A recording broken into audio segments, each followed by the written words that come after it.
Boa noite a todos, sejam bem-vindos.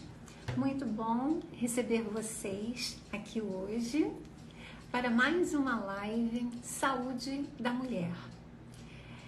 Ficamos fora durante 15 dias, uma pausa necessária para que a gente possa reorganizar internamente, ter o descanso apropriado para voltar com mais gás, com mais força, com mais alegria, com mais saúde mesmo, né? Com essa vontade de fazer coisas. E hoje é um dia muito especial. Além do retorno das lives, eu vou ter a honra de receber a doutora Heloísa Oliveira.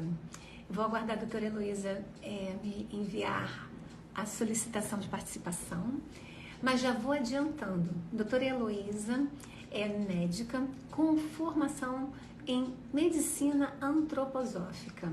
E isso é muito importante, porque ela vai trazer um olhar de uma forma um pouquinho diferenciada das outras 4 medicinas que temos à nossa disposição. Então, com a antroposofia, quer dizer, com a medicina antroposófica, são 5 medicinas possíveis que estão à nossa disposição para que a gente utilize, né, no caso da necessidade médica, porque as terapêuticas, gente, elas não são alternativas, elas são complementares. Nada vai substituir ou ser uma alternativa para a medicina.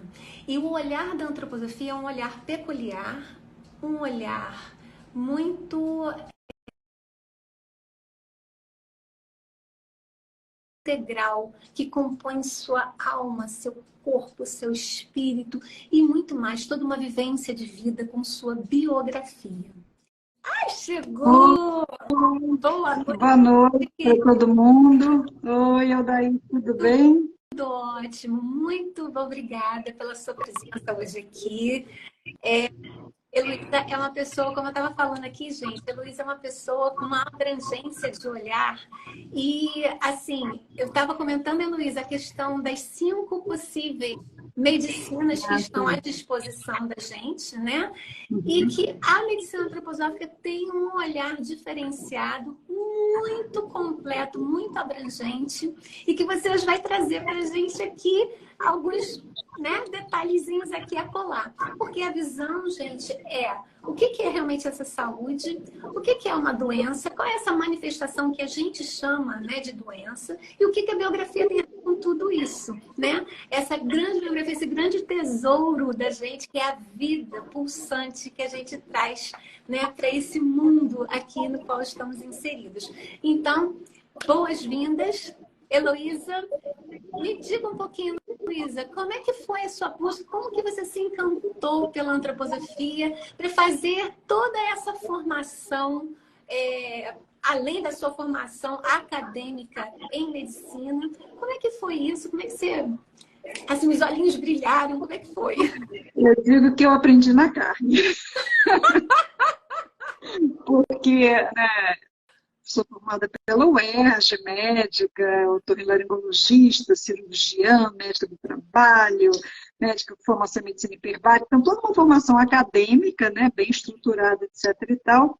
E aí minha filha nasce com todos os ites que você possa imaginar de via aérea, né? Ela tinha otite, rinite, sinusite. Eu comecei a tratar, não aguentava, meu marido na época não queria que ela operasse, né? E aí eu tentei tratar com tudo que eu sabia, que eu podia, mandei para todos os colegas e ela continuava com todos os ites, sem poder ir a uma praia, sem poder ir a lugar nenhum, porque pegava sinusite, pegava rinite, pegava otite. E aí um dia eu fui fazer um biográfico em São Paulo, né? A minha irmã até me deu de presente, porque eu era totalmente cética nesse assunto, né? E aí eu fui, lá eu conheci uma médica antroposófica, a Rita, e ela então me falou da medicina antroposófica, mas para mim era uma coisa muito distante, né? Até que eu voltei para casa, né? Quando eu cheguei no Rio, estava ele com crise de asma, bronquite, e ela toda lá, otite, rinite. Botei os dois no carro, fui para São Paulo, a Rita me indicou. e ela não precisou mais operar, resolveu o caso de ouvido dela, e ele aposentou a bombinha. Eu falei assim, gente, que isso?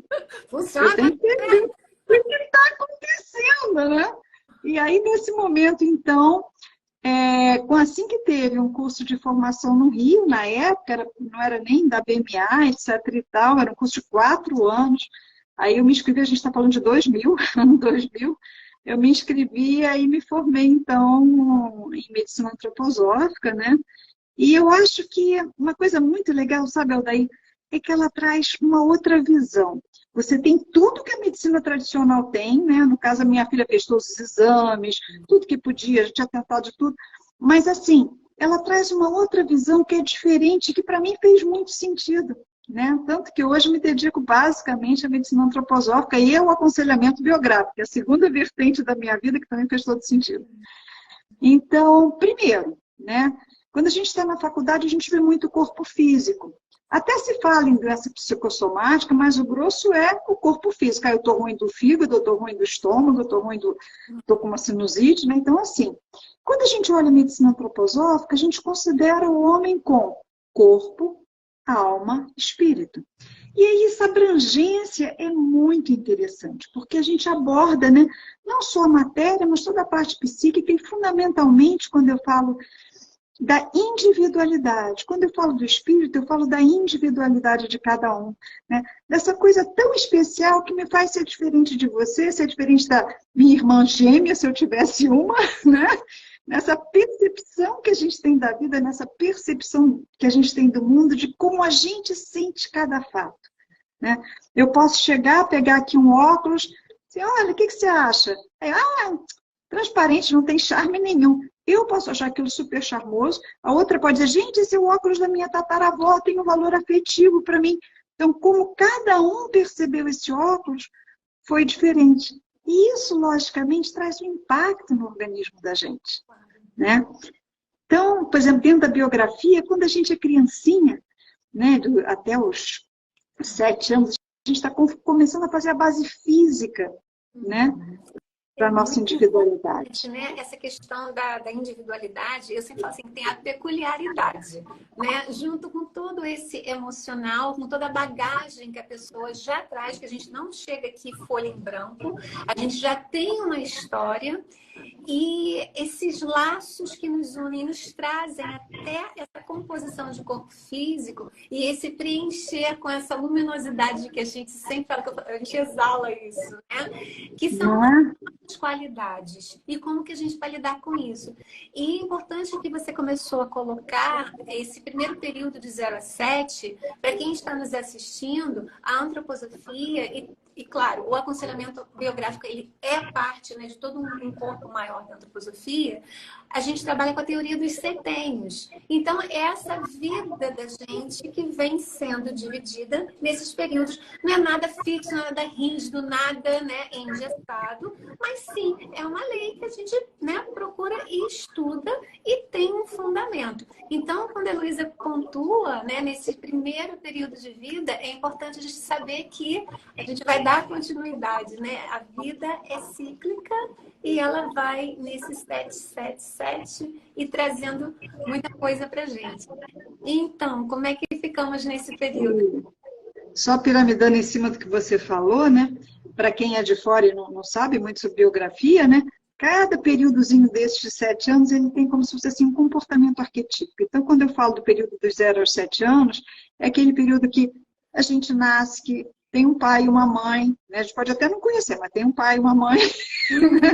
Tem todo o ambiente que a gente está nascendo ali, como é que a gente é conformado, né? Como é que depois a gente começa a se livrar um pouco, entre aspas, dessas proteínas da mãe que vem com a gente, aí vem as doenças, né, da primeira infância, as febres, essa coisa toda, que é o nosso sistema imunológico se tornando mais ativo, né? Você sabia, daí tem uma relação grande entre essas febres do primeiro setênio e muitas vezes desenvolvimento de alergia. Olha que legal. De alergia eu não tinha. Porque no mundo atual a gente suprime as febres todas, né? Então, assim, toma logo um alívio, toma logo algum outro remédio qualquer, exatamente para baixar a febre, eles são muito eficientes. Só que a gente baixa muitas vezes, né? Uma febrinha pequena é legal até deixar ficar, porque é como se isso estimulasse é o nosso sistema imunológico querendo nascer, né? Querendo, então, transformar essas proteínas que a gente herda, essa coisa toda, para a gente se colocar no mundo dentro da nossa individualidade plena com o passar do tempo, né? Então, no primeiro setênio, esse tipo de doença da criança, né, então, que são as doenças infantis, né, são muito comuns, né? No segundo setênio, né, então, essa base física foi no primeiro, no segundo, a criança já começa a respirar com o ambiente, ela vai na escola, ela volta, ela já começa a se relacionar, começa a fazer a nossa base de sentimentos, né? E no terceiro, que é o arquétipo, né, ela já começa a querer ir para o mundo, já começa a ter mais amigos fora, começa a querer decidir, é a nossa base social, né? E esse tripé, essas três bases são fundamentais para desenvolver na nossa vida, né, a partir, então, da nossa individualidade, que começa a se apropriar, né? Quando a gente trabalha com arte, vê muito isso, né, Aldair? Sim, vê bastante. Você está colocando a questão do tripé, né? A gente também tem que colocar aqui para o público, Heloísa, toda essa questão da trimembração, né? A antroposofia trabalha muito bem isso. E são coisas que são tão visíveis, tão aplicáveis e tão verdadeiras. Quando a gente vem com a arte, o que acontece? Arte e criatividade. Você sai desse pensar, né, mais ali... Sai do cabeção. Né, exatamente, do cabeção. E aí começa a abrir, né, caminhos possíveis para viabilizar uma comunicação que muitas vezes não vai sair nesse verbal. Então, se a gente pensasse até num desenho de uma criança, nesse primeiro setênio, um desenho desse indivíduo que já está mais formadinho, né, de 7 a 14, que já passou por algumas outras experiências, já saiu daquele núcleo, né, familiar, já foi para a escola, chegou de 14 até 21, que é o ciclo completo, esse primeiro grande ciclo completo, né, da formação física, emocional, enfim, de um todo. Como que essa expressão, através de uma produção das cores, das formas, de muito trabalho feito em aquarela, e as pessoas, aquarela, meu Deus, não sei o quê. Mas tem aquilo do extravasar, do fluir, do permitir. E aí, dependendo da situação, a gente vai dar uma primeira colocada nisso. Uma escrita criativa, que eu também trabalho com uma escrita criativa porque ela é super importante, porque eu tenho que trazer, né, para esse concreto, para essa base, e aí a gente começa a perceber a necessidade real daquele indivíduo, né? E muitas vezes eu vou precisar, inclusive, trocar de uma aquarela para uma argila, talvez de uma argila para um tecer, para um fiar, para, né, um outro tipo de trabalho. Mas isso tudo acompanha todo esse processo desse desenvolvimento e também esse caminhar biográfico de amadurecimento, né? Porque assim, mais do que esses arquétipos todos, né, e junto com esses arquétipos todos, tem o que é da individualidade de cada um. Isso é fundamental para o processo de saúde e doença dessa pessoa, né? Então, por exemplo, eu quebrei o braço aos 13 anos. Isso não é arquétipo. O arquétipo é ser aquela menina que andava pro lado, pronto, isso aí é o arquétipo. Agora, quebrar o braço é da minha individualidade. Às vezes, tem uma separação na família, ou tem um falecimento, ou acontece alguma coisa que mexe profundamente com essa alminha, né? Com esse serzinho que está se formando naquele momento. E dentro da antroposofia, você falou em trimembração, a gente tem uma trimembração entre esse polo neurosensorial, esse polo do nosso pensar, esse polo do nosso metabolismo, que é o nosso polo de atuar no mundo, digamos assim, e esse polo do nosso sentir, que é aqui, né, onde fica, digamos assim, esse coração que equilibra. Uma imagem que eu acho tão bonita, daí, é quando você pega, né, a gente na escola, todo mundo aqui, acho que já foi para a escola, tem aquelas imagens quando a gente começa a estudar o pulmão, aí tem um coração, né? Aí tem um arco de veias e artérias para cima e tem um para baixo, não é isso? É uma própria lemniscata entre o pensar, o sentir e o querer. Então a gente tem isso impresso na nossa anatomia, Sim. na nossa corporalidade. E isso é lindo. E a saúde, ela está exatamente nesse equilíbrio que a gente consegue, né? Ir levando a vida entre o pensar, né? O que a gente pensa e o que a gente realiza no mundo. A gente fica uma pessoa que pensa demais, só pensa, pensa, pensa, vai dar um problema digestivo, às vezes tem um problema de prisão de ventre, ou às vezes menstruação na mulher não funciona muito bem. Então, fica essas coisas que não são bem permeadas nessa área metabólica, às vezes não dorme direito, porque a cabeça está cheia. E o inverso também acontece, né? Fica cheio de coisa no metabólico e tal, e a cabeça fica meio zoada.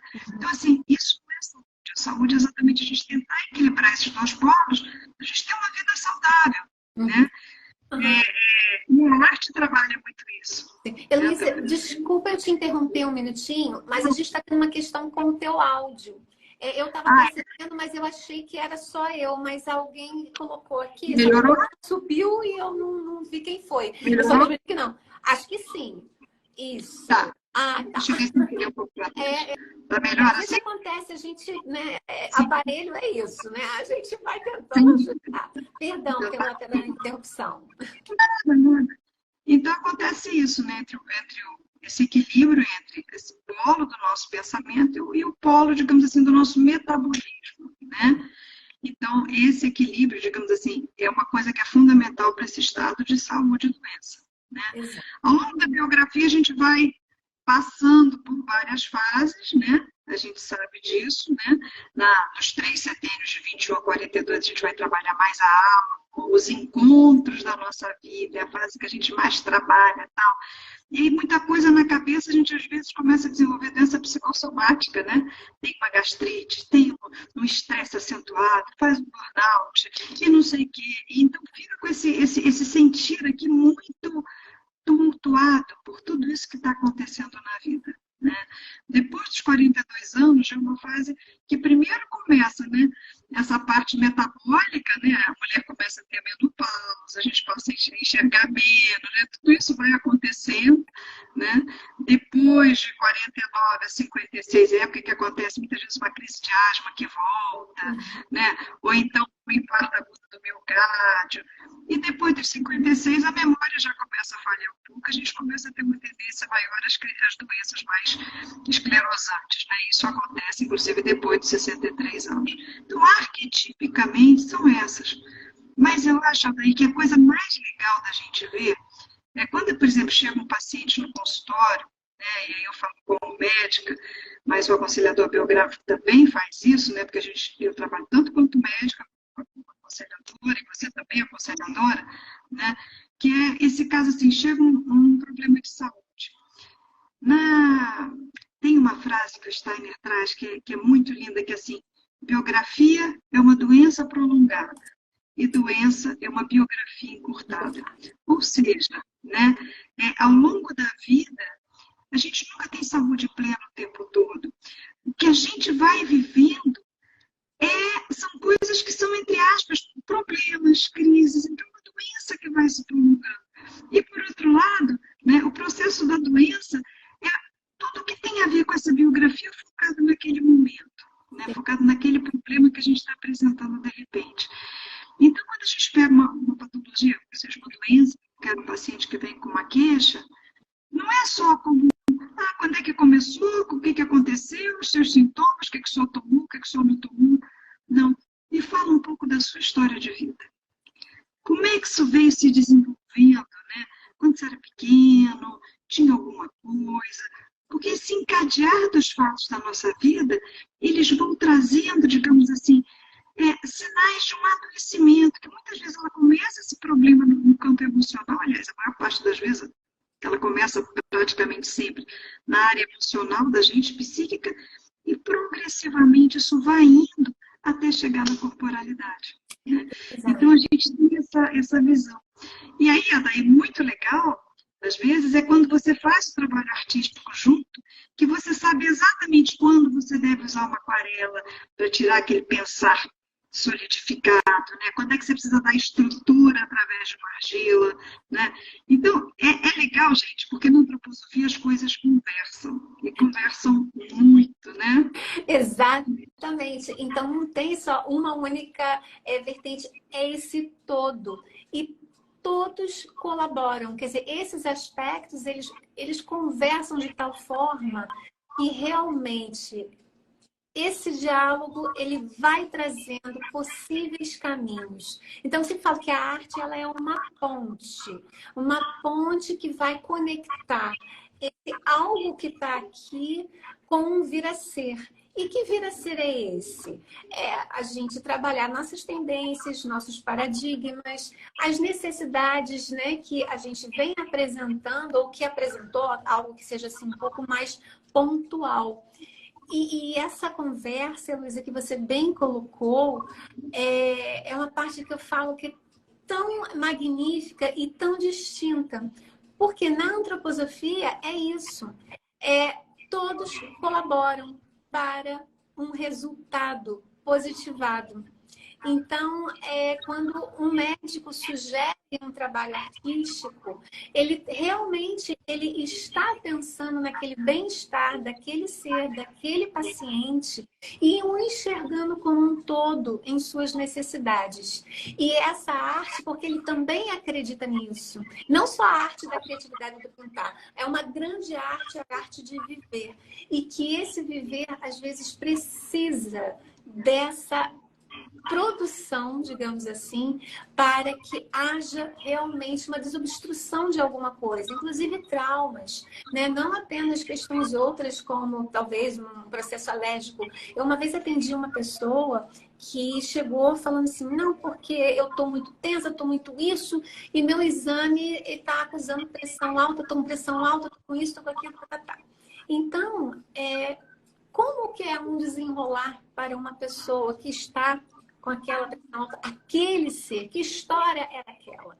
Então, quando a gente puxa esse fio de meada e oferece os materiais, né, na adequação, a pessoa vai e consegue entender onde que está aquele nozinho que pode ser assim, desfeito de uma certa forma para atingirmos uma saúde. A gente não faz nenhuma promessa de mágica, de algo instantâneo que vai acontecer, porque depende da pessoa ter o desejo da atuação e também dela se olhar nessa humildade, né? De falar assim, sim, eu sou um ser que está em progresso, que está em construção e eu estou manifestando isso.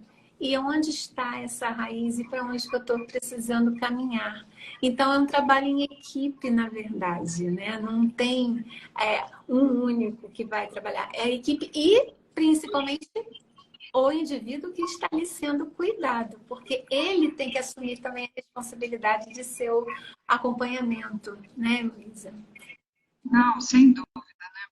E é muito bonito, né? Porque, por exemplo, a medicina antroposófica, ela tem uma coisa que é bem legal, que ela trabalha, né, os medicamentos, digamos assim, são à base de plantas, de minerais, de metais, né?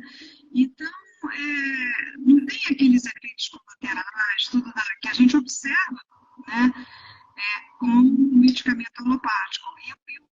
E como atua é bem diferente. Então, a gente atua muito nesse nível mais sensível, né? Então, ajuda, colabora no resultado das terapias também, tentando trabalhar esse ser não só no sintoma dele, né, mas fundamentalmente tentando buscar esse equilíbrio que é a fonte para todo o processo de saúde, né?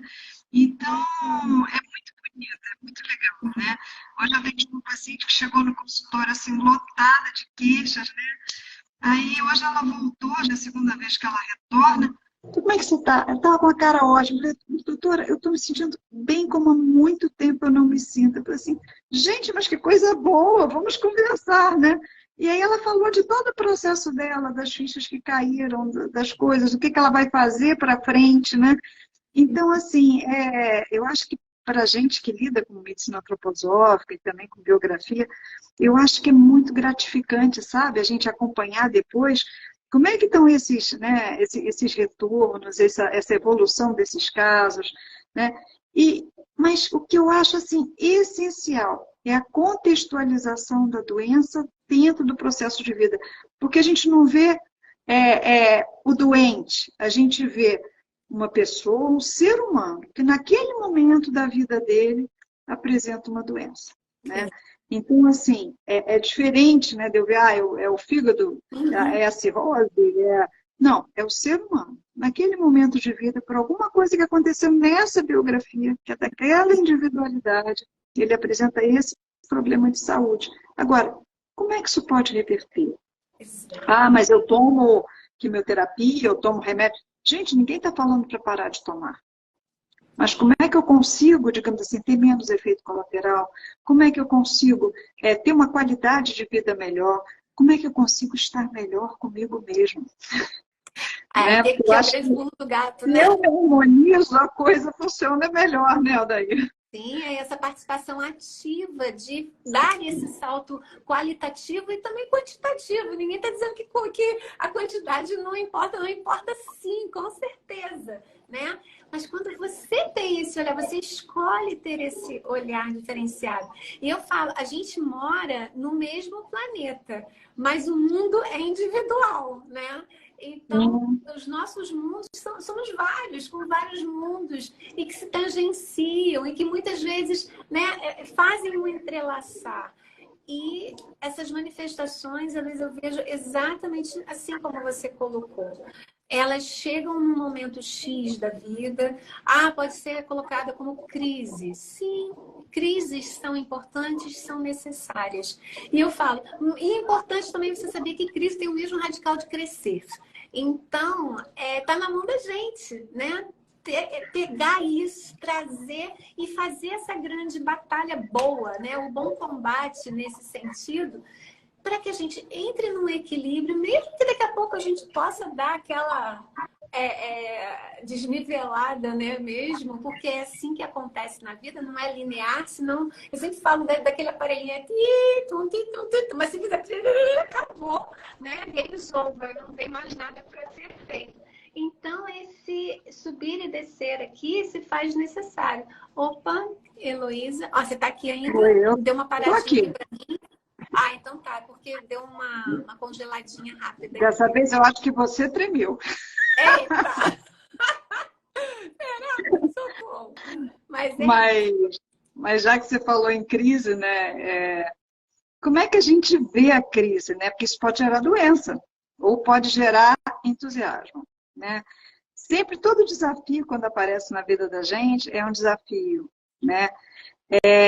Como a gente encara esse desafio? Se a gente encara isso, pode até pensar que na hora não vai pensar numa oportunidade, mas o que eu posso fazer para superar isso? Né? Isso aí vai passar, e vamos em frente, né? Tentar ter uma visão otimista daquilo e jogar realmente a minha energia para superar isso, né? Eu tenho só um desafio que eu superei. Mas se eu congelo, se aquilo me toca tão profundamente que tira a minha ação no mundo, né? Aí eu tenho uma crise. Né? E às vezes eu consigo sair sozinha, às vezes eu preciso de ajuda. Né? Exatamente para poder superar. E muitas vezes, se eu não supero essa crise, se eu não consigo sair disso, eu posso entrar num processo de ansiedade, eu posso entrar num processo de depressão, eu posso entrar em tudo isso. Né?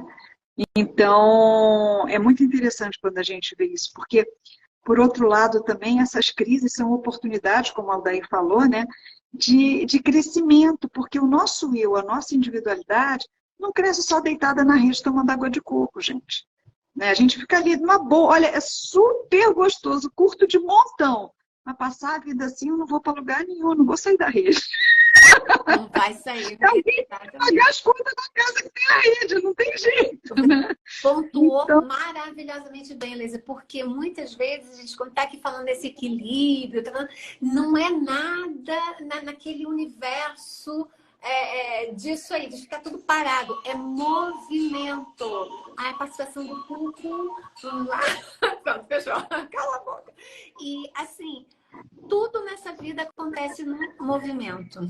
Não é na procrastinação. Não é do deixa a vida me levar, a vida leva eu. Não é por aí. A gente precisa ter atitude e fazermos escolhas para que realmente a vida aconteça. E é físico. A gente está aqui, ó, encarnadinho, com um corpinho, né? Nesse planeta, como eu até falei ainda há pouco. A gente tem regras dessa dimensão aqui. E as coisas acontecem no físico. E o físico também Eu tenho conta para pagar, eu tenho coisas para fazer, eu quero realizar, eu tenho projetos, eu tenho uma meta, eu tenho um objetivo de vida. E isso realmente, só sentar na rede, só ficar no balancinho, né? E tarará, talvez eu fique E também. é bom, né? Ninguém está dizendo que não Não, é bom. exatamente. Não é que seja ruim, mas não é só isso. Eu mesma tirei agora 15 dias off. Por quê? Porque a gente precisa reabastecer. A minha alma precisa, a minha, a tua, a nossa, de todos, né? Essa alma precisa de ver coisas outras, até para sair desse que às vezes a gente entra, né? Num esqueminha um pouco mais arrojado, assim, né? Mas para a gente ter essa energia, para a gente ter essa garra, essa vontade. E ter brilho nos olhos, né? Porque senão pifa. Se, né? Acabar com tudo é uma vez. Aí não tem história para contar, né? E é muito interessante isso exatamente, né? Porque isso é uma coisa que me atraiu muito na antroposofia, é porque, assim, eu já lia muito sobre filosofias, outras, etc., mas era assim, vou ler agora isso aí, assunto X, eu pegava, lia, e voltava para a minha vidinha, né? Uma coisa ou outra você incorporava. A antroposofia, o Steiner traz como uma coisa prática, para colocar no mundo, para colocar na minha forma de atuar no mundo, na minha forma de perceber o mundo, na minha forma de, sabe, de sentir esse mundo.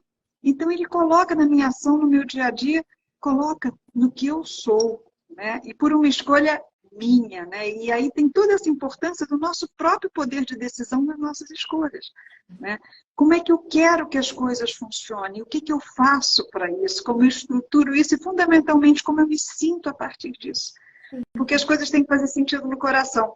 Porque senão, o que acontece? Não sai como a gente quer. Por exemplo, assim, se eu elaboro, passo o tempo todo, ai, gente, que delícia essa viagem, ai, eu vou viajar, eu quero ir, sei lá, para Tanzânia, vai ser maravilhoso, tal. Fico só pensando, mas se eu não for lá comprar passagem, eu não vou conseguir viajar, a não ser pela internet, tá? Por outro lado, se eu pego tudo, Aldair, comprei passagem, vou para Tanzânia, estou saindo amanhã de manhã. E agora o que você vai fazer? Não sei, porque eu não pensei no assunto, só sei que eu vou. Né? Ok, pode ser só um impulso, mas assim, né? Pode até que você nem passe na alfândega, na imigração, não sei se você tirou os vistos, não tirou, como é que está a situação. Então, assim, o pensar da gente, né? Aquilo que a gente pensa, que a gente percebe do mundo, né? Tem que fazer sentido no nosso coração para que seja colocado. E esse fazer sentido, eu acho que faz toda a diferença. Lembra quando eu falei das duas circulações no início? Né? Da pequena circulação, da grande circulação com o coração no meio. Ele media esse processo. Né? Então, eu quero ir para a Tanzânia, faço um planejamento. Poxa, é uma coisa que soa profundamente em mim. Como é que eu coloco isso no mundo? Né? Então, dentro da antroposofia, é assim que funciona, né? É assim que o Steiner traz para a gente, eu acho que faz muito sentido para mim, né? Aliás, para mim, atualmente, o que mais interessa é se ressoa no meu coração, se faz sentido para mim realmente aquilo que eu quero colocar no mundo ou aquilo que eu penso. Se não fizer sentido, gente, desculpa, mas aquilo para mim não é uma verdade, né? Então, eu acho que as coisas têm que ser coerentes com o que eu entendo de mim mesma, né? Com o que eu entendo da minha realidade e no que eu percebo na realidade do outro. Né? Então, assim, às vezes você pega um processo de adoecimento, você até pode passar pela cabeça, gente, será que seria diferente? Não interessa. Como é que é para essa pessoa? Como ela percebe e como ela mesma pode, entre aspas, vestir a camisa desse processo de cura. Né?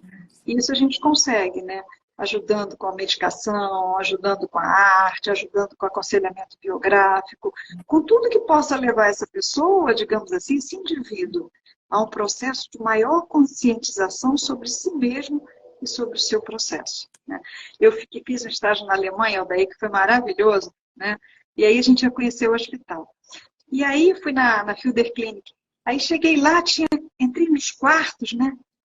Gente, mas assim, uma visão panorâmica, porque atrás da clínica tem um bosque, né? Então todos os quartos dão frente para o bosque, tá? Na frente também é super bonito, mas você olha assim, aquele janelão e o bosque. Mas não tinha televisão, né? Aí um lá perguntou, gente, como é que pode sem televisão? Cadê a televisão? Aí a enfermeira vira e falou assim, se tiver televisão, eles não vão pensar por que eles estão aqui. O paciente tem que entrar em contato com ele mesmo para perceber por que ele está doente. Heloísa, voltou a microfonia. Eu estava super bem ainda há pouco. Parece que tem duas vozes. Mas melhorou Não, agora? você está com a voz fainha e lá longe. Peraí. Vamos fazer algo diferente aqui. Melhorou ou não? Para mim está igual. Tá, então peraí, deixa eu botar um fone que tal e de repente... Tá bom, muito obrigada.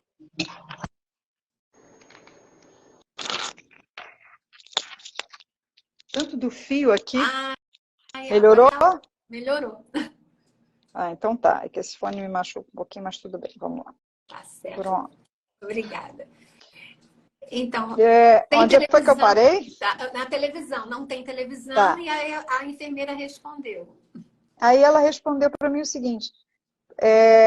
Se tiver televisão, eles no início estranham, claro, né? Mas se tiver televisão, o paciente não tem oportunidade de pensar no processo, do que levou ele a adoecer e, logicamente, no seu processo de cura. Então, sem distração, você tem presença. Não é? Porque, assim, tô doente, aí liga a televisão, fica o dia inteiro vendo televisão. Ele não pensa sobre si mesmo, não tem uma reflexão sobre por que eu estou aqui, né? Exatamente. Então, tem isso. E lá eles têm toda a oportunidade de, na internação, você poder fazer arte, música, tudo isso é acoplado, né? E deve ter terapias externas também, né? Tem tudo. Tem arte, tem terapia externa, tem música, tem biografia, Gente, tem um monte de terapias, assim. Tem várias.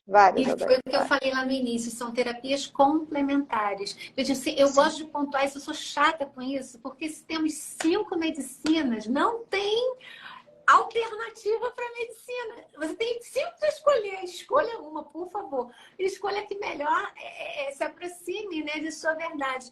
E aqui, claro, a gente está falando da antroposófica, mas não tem alternativa. Não existe terapia alternativa. É complementar. Eu não vou fazer um trabalho de um médico, eu não tenho, não sou habilitada para isso, não é possível. Mas eu posso colaborar, eu posso cooperar, eu posso fazer algo acontecer que vai auxiliar esse acompanhamento médico. E assim, é tão legal quando a gente trabalha junto, né? Eu acho maravilhoso, porque você tem como ver a evolução desse paciente de uma forma maravilhosa. Você tem a oportunidade de construir juntos, digamos assim, um planejamento, ou saber como é que está, aí vem um feedback, aí você mexe numa medicação ou na outra para ajudar, digamos, o colega que está fazendo um outro tipo de terapia. Então, eu acho que a gente conseguir trabalhar junto em saúde é fantástico, gente. É muito legal, a gente só soma, né? Só agrega. Exatamente, né? Muito importante. Não é uma concorrência, é uma associação. É uma visão diferente, né? Exato. E tudo com um objetivo, né? Levar esse indivíduo a tomar suas providências, né? Quando ele faz uma ingestão, né, de um medicamento, ou com, sei lá, ou algo que tem que passar, seja algo tópico, não sei como é que, né, vai. Enfim, ele tá ali olhando para aquilo com algo que vai fazer bem a ele, que vai cooperar com o seu próprio processo. Quando ele vai para uma sessão, né, de arte, ele também tem essa noção de que essa arte, ela vai trazer conteúdos, de repente desenterrar coisas que estão ali, que uma vez que aquilo saia, aquilo se expresse, a gente dá um alívio. E aí, nesse alívio, a pessoa consegue ter um enxergar diferenciado. Eu sempre falo, a pessoa ouve porque, né, não é surda. Agora, escutar é uma outra história. Ela vai ver porque não é cega, mas enxergar aquele processo e tomar para si, ter essa força de tomar para si e enfim, caminhar nesse processo, se permitir, né, esse caminho, essa jornada, faz toda uma diferença. E à luz da antroposofia é isso, esse ser integrado que tem consciência de si, né, Luísa? E ele vai ter consciência de seu processo de adoecimento e como ele vai ter consciência no seu processo de cura pela saúde. O que traz saúde para esse ser também, né? Quais são as escolhas que a pessoa um dia fez e que hoje ela pode até fazer uma mudança melhorada para um bem-estar, para um equilíbrio diferenciado, né? Uma vida melhor. É interessante que, assim, tem pacientes até que já têm uma consciência, mas tem muitos pacientes que não têm a consciência, né? Digamos assim, ele chega porque é digamos assim, um tratamento ou que alguém indicou. Isso é muito comum, chegar e, olha, fui indicado pelo doutor fulano, da minha amiga, não sei o quê. Então, chega e não sabe muito sobre isso. Mas quando você explica, quando você mostra para ele, né, dentro da própria vida, as coisas, e como o tratamento pode se desenrolar, e as fichas começam a cair, você realmente... Aí ele começa, então, a entender a responsabilidade dele como autor dessa biografia, né? Autor dessa história de vida dele. Porque, assim, a gente não tem como interferir na história de vida do outro porque é a escolha dele. Mas a gente pode apoiar esse processo. Né? Então, assim, ajudá-lo a perceber, né? Não falando, mas trazendo perguntas, como que ele pode, digamos assim, perceber uma coisa ou outra da própria história de vida e aí fazer os links. Né, que é extremamente importante dentro de um processo biográfico. A medicina antroposófica, né, assim, eu então que sou a conselhadora biográfica junto, né, isso para mim é visceral, né, você atender o paciente, posso até não fazer a biografia, nem vou fazer numa consulta médica, mas trazer esse encadeamento, né, em algumas coisas da vida que a gente pergunta, são, assim, fantásticos, gente. Eu acho que é uma coisa, assim, muito legal que a antroposofia traz dentro dessa visão da medicina antroposófica, né? Acho que é bem interessante. E fazer as perguntas é uma maneira muito, muito, muito, muito boa mesmo de acessar. Mesmo que aquela pergunta fique ali guardadinha, ela vai ressoar. Não tem como você ficar imune a uma pergunta, uma boa pergunta, né?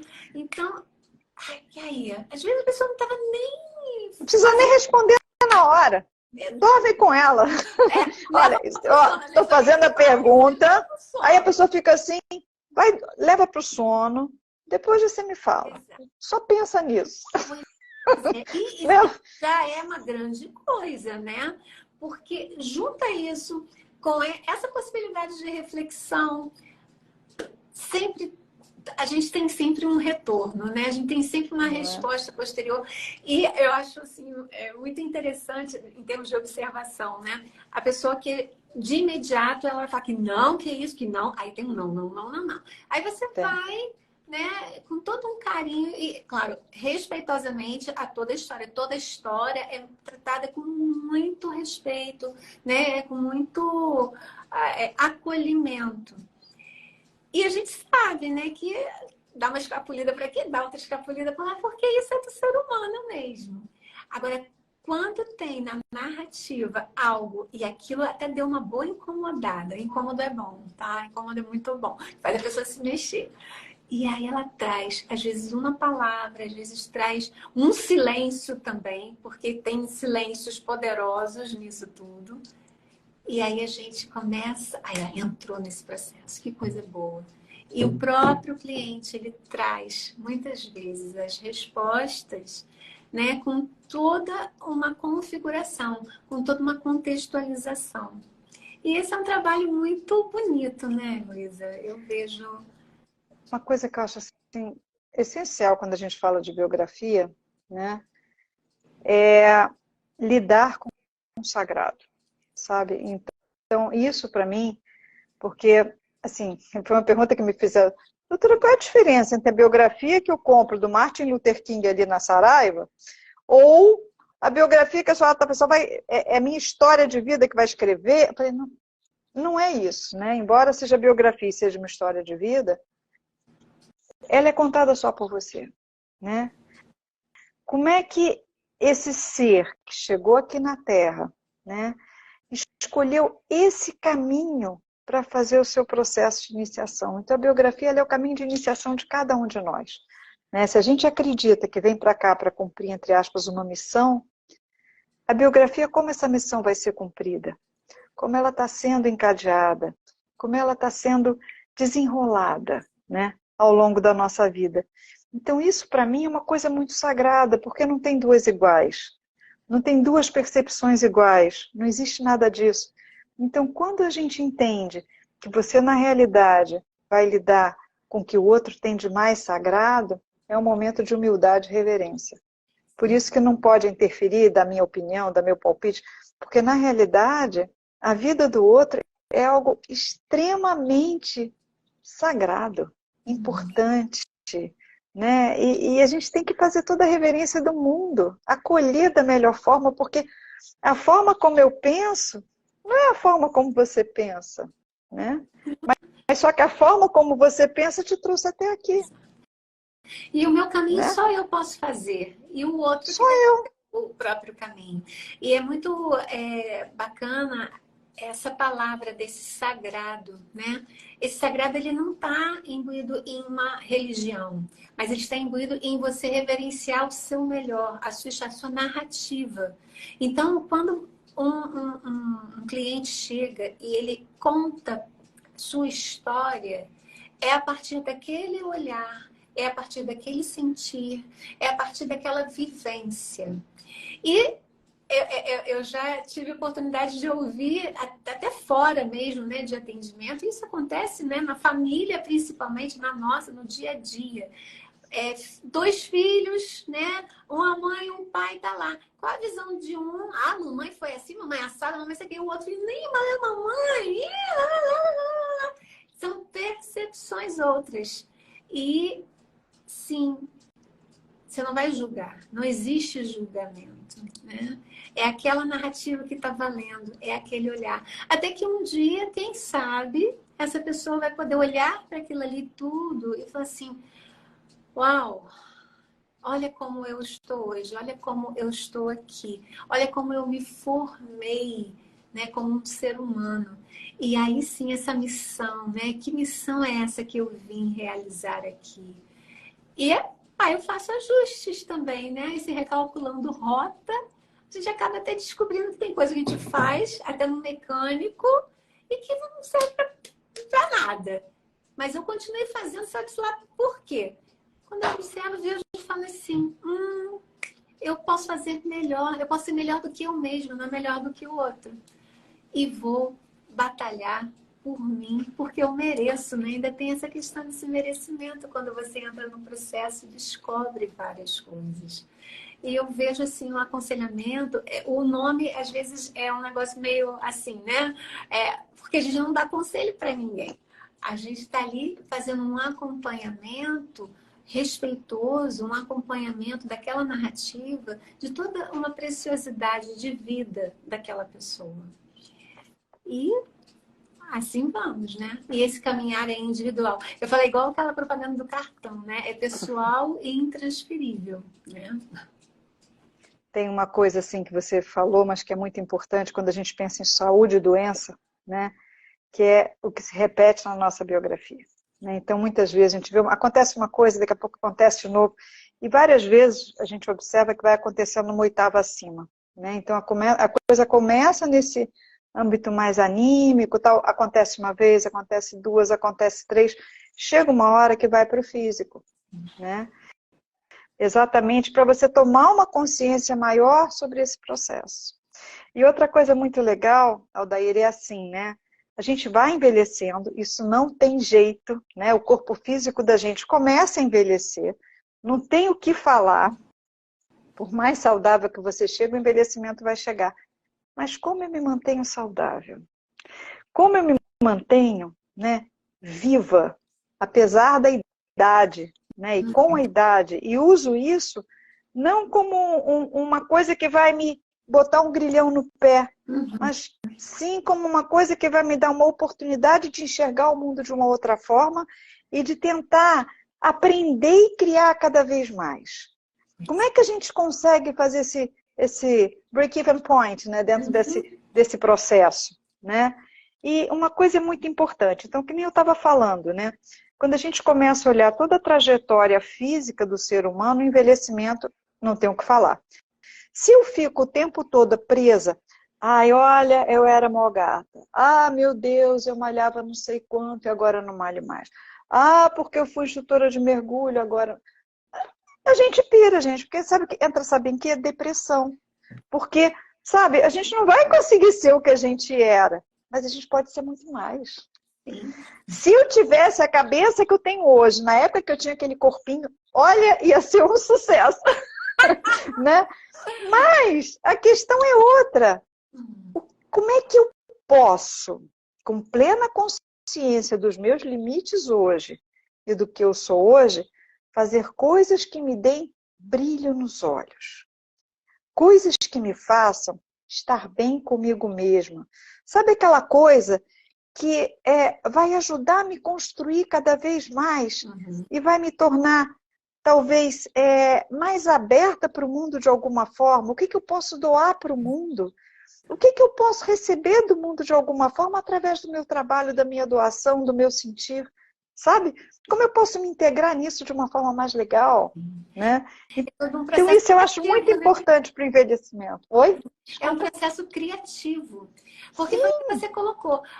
A entropia desiste da luta porque não vai conseguir, né? A gente vai envelhecer e é isso. O corpo físico ele tem prazo de validade. Não tem o que discutir. Agora, a grandeza da alma e desse espírito é outra história. Né? Quando você fala de brilho nos olhos, eu gosto muito dessa expressão. E eu falo também uso muito. Né, desse colorir de alma. Né? E você enxergar outras prioridades, enxergar outras qualidades e pegar isso tudo e falar assim, uau, olha que tesouro eu tenho em minhas mãos. E isso não vai importar se você tem 40, 50, 60, 70. A gente tem um belo exemplo, né, na metodologia biográfica, e que eu falo que eu reverencio, doutora Gudrun. Ah, sim.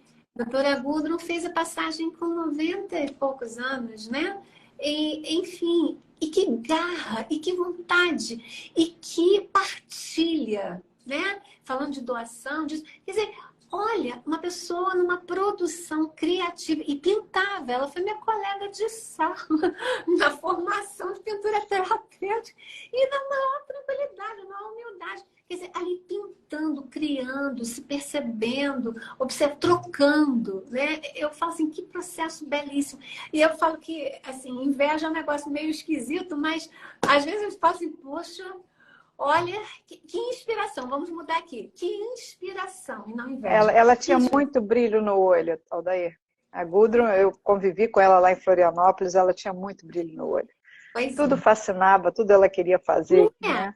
Aquela coisa maravilhosa. Que você mostrava um negócio. E ela ali, né? E tão presente, e tão, né, firme no querer também, né? Um querer muito bonito também. Então, quem não conheceu a doutora Gudrun, existem várias pessoas que biografaram a doutora Gudrun, existem fotos, pesquisem, vale muito a pena. É uma vida, assim, fantástica, né, com muita produção. Ela que trouxe a medicina antroposófica para o Brasil e também trouxe toda a metodologia biográfica. Então, ela está nas duas frentes. Exatamente. Você vê o quão guerreira e o quão determinada. E o processo entrópico não diminuiu a garra dessa pessoa. Porque ela entendeu que se ela não estava com uma força X, essa física, ela poderia atuar numa outra força. E aí que está a grande descoberta. É a gente, nessa percepção, nesse entendimento, nesse mergulho interno de autoconhecimento, é você trabalhar suas potências. E quais são as minhas potências? Mesmo que eu chegue lá, não sei com que idade, o que eu tenho de potência para poder atuar, enquanto eu posso atuar, né? Tem uma coisa assim, quando a gente vai chegando, depois dos 42 anos, né? Que aí, assim, a gente já fez essa base física, a gente já trabalhou a alma, né, nos nossos encontros, nos nossos desafios, né, dos 21 aos 42 anos, e aí a gente tem opções na vida. Gente, isso pode ser aos 42, pode ser aos 49, aos 63, por aí, a qualquer hora isso pode acontecer. A primeira opção é ficar no ter. E o que é o ter? É a gente se ligar cada vez mais na matéria. Todo mundo deve conhecer um idoso muito ranzinza, né? Então, normalmente são essas pessoas muito apegadas. Eu me lembro do tio Patinhas, para quem gostava de ver revistinha do Pato Donald, é da minha época isso. Então, assim, ele era super apegado ao que ele tinha, ao que ele possuía, né? Então, ele se torna meio avesso esse meio externo, porque é aquela pessoa que reclama muito, que sabe assim, não se relaciona bem, porque ela é muito apegada a essa matéria, né? Tem a pessoa do manter, ou seja, eu sou maravilhosa aos 20, eu quero ser maravilhosa aos 60. Né? Então, assim, só que o corpinho não é mais o mesmo. Né? Isso aí a gente já sabe. E nem a capacidade, por mais intelectual que você seja tudo isso, mas, por exemplo, assim, aos 20 eu dava plantão pra caramba, gente. Uhum. Depois dos 40 já começou a ficar difícil, já não tinha mais. Claro que tem gente que dá, claro, são maravilhosos. Mas a questão é que a gente tem limites na nossa corporalidade, né? Então, se a gente tenta, né? Aí você vê os workaholic, né? Que trabalham 16 horas por dia e malham 5 horas por dia, dormem 2 horas porque não tem tempo. Isso vai dando um desgaste nessa vitalidade de uma tal maneira que isso aí é um dos fatores para adoecimento, tá? E tem a curva do ser, né? Que é aquela pessoa que trabalha, faz o que ela tem que fazer, tem a vida dela normal, mas eu quero ser uma pessoa melhor. Como é que eu posso ser uma boa mãe? Como é que eu posso ser uma boa amiga? Como é que eu posso ser uma boa profissional? Como é que eu posso ser uma boa docente? Como é que eu posso colaborar para as coisas de uma forma geral? Né? Eu não preciso ser um Gandhi, um Nelson Mandela, mas o que eu posso fazer dando o melhor de mim? E essa curva, a gente se alinha mais com esse campo espiritual. E é claro que a parte física é importante, porque a gente só tem um corpinho, tá? Não conheço ninguém até hoje, nem nunca peguei nenhuma biografia de alguém que tivesse 2 corpinhos. Uhum. Então a gente tem um corpinho só. E esse corpinho tem que durar até o fim. Então a gente tem que cuidar dele, tem que botar ele para fazer exercício, tem que dar uma alimentação legal, tem que ter ritmo, que é fundamental na vida da gente, a hora que a gente acorda, a manutenção de exercício, a hora de alimentação. É fundamental para a criança, mas para o idoso também. Isso é muito importante, né? Essas duas idades se espelham. Então, isso é muito importante para o nosso processo de quê? De envelhecer saudável. Sim. Né? E nisso também, Luísa, eu colocaria uma outra alimentação, que eu falo que a alimentação da alma é o que eu me permito enxergar no mundo, enxergar nas coisas, o que eu estou trazendo para mim nesse sentido e que vai se transformar em imagens, que eu falo que são imagens poderosas, né? Para a minha própria saúde. Luísa, eu fiquei tão aqui, sabe que eu esqueci de olhar para o relógio. A gente tem 2 minutinhos. Olha como rendeu, coisa boa. Gente, foi um prazer estar aqui. Muito obrigada pelo convite. Não, acho que ninguém derruba a gente passando um pouquinho, não. Mas, assim, para a gente fazer essa finalização, o que você traz aqui agora, papum mesmo, sobre saúde, doença, biografias? Para deixar aqui de mensagem para os nossos, para as pessoas que estão aqui e as pessoas que vão assistir posteriormente. Gratidão, gente. Então, Heloísa, uma mensagem. O que eu trago assim, sabe?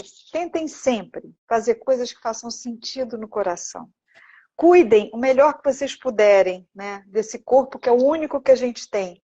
Mas tentem sempre manter o brilho no olho. Sempre, independente de idade. Ai, que delícia. Obrigada, Heloísa. E eu vou complementar, claro, né? Além disso tudo, façam arte. Trabalhem esse artístico que realmente é um grande complementar. É uma criatividade que a gente desperta, que a gente já tem, só falta colocar isso em prática, colocar isso para fora, né? E trabalhar a favor, a seu favor, porque quanto melhor você se posicionar, melhor ainda você vai para o mundo oferecer, né? o seu melhor a cada dia.